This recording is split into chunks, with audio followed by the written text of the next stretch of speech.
इस वक्त की बड़ी खबर बिहार एनडीए से जुड़ी हुई है। बताते चले कि हिंदुस्तानी अवाम मोर्चा ने एक बड़ा आरोप भारतीय जनता पार्टी के ऊपर लगा दिया है। गौरतलब हो कि जिस तरीके से लगातार मुख्यमंत्री नीतीश कुमार अपने ही सहयोगी दल भाजपा के नेताओं के निशाने पर थे, उसके बाद अब हिंदुस्तानी अवाम मोर्चा ने साफ तौर पर कह दिया है कि जिस तरीके का रवैया भारतीय जनता पार्टी के नेताओं ने अपनाया है वो एनडीए के गठबंधन के लिए ठीक नहीं है। दानिश रिजवान ने साफ तौर पे कह दिया है कि मौजूदा समय में जिस तरीके की बयानबाजी भारतीय जनता पार्टी के नेता कर रहे हैं वो कहीं ना कहीं बिहार के सरकार को अस्थायी करने के लिए हो रहा है। इसके साथ ही दानिश रिजवान ने कहा है कि अगर आने वाले समय में एनडीए कोऑर्डिनेशन कमेटी नहीं बनाती है तो सरकार संकट में पड़ सकती है। क्या कुछ कह रहे हैं दानिश रिजवान, आप सुने। देखिए, भारतीय जनता पार्टी के कुछ नेता लगातार अपनी बयानबाजी से सरकार को अस्थिर करने की कोशिश कर रहे हैं। ये नेता सरकार के खिलाफ बयानबाजी कर करके लगातार विपक्ष को सरकार के खिलाफ बोलने का मौका दे रहे हैं। इसलिए हिंदुस्तानी आवाम मोर्चा एनडीए के शीर्ष नेतृत्व से मांग करती है कि बिहार सरकार के ऐसे बयानबाजी के खिलाफ अब बिहार में एनडीए कोऑर्डिनेशन कमेटी बनानी जरूरी है, नहीं तो स्थिति और भयावह हो जाएगी।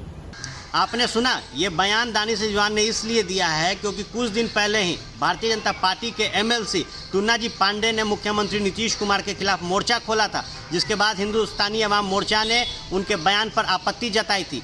बाद में भारतीय जनता पार्टी ने टून्नाजी पांडे पर कार्रवाई करते हुए उन्हें पार्टी से निलंबित कर दिया था।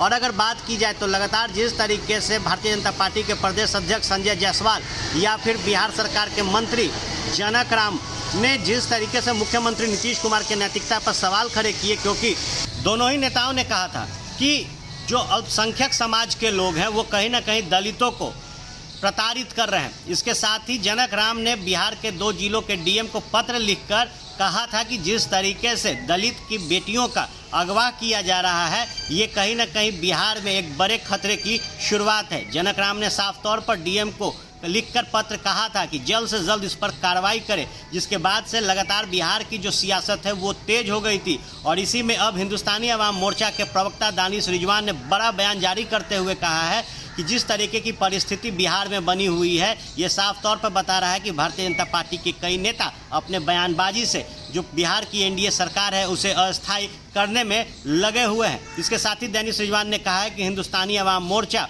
एनडीए के घटक दलों से और जो शीर्ष नेतृत्व है उनसे आग्रह करता है कि जल्द से जल्द बिहार में कोऑर्डिनेशन कमेटी बनाए, ताकि जब भी कोई पार्टी के लिए या फिर सरकार से जुड़ी जो बातें होगी वो स्पष्ट तौर पर रखी जाए। अगर इस तरीके से बयानबाजी की जाती है तो निश्चित तौर पर एनडीए की जो सरकार है बिहार में उस पर बड़ा संकट मंडराता नजर आ रहा है। आप बने रहे फर्स्ट झारखंड के साथ, खबरों का सिलसिला यूं ही चलता रहेगा।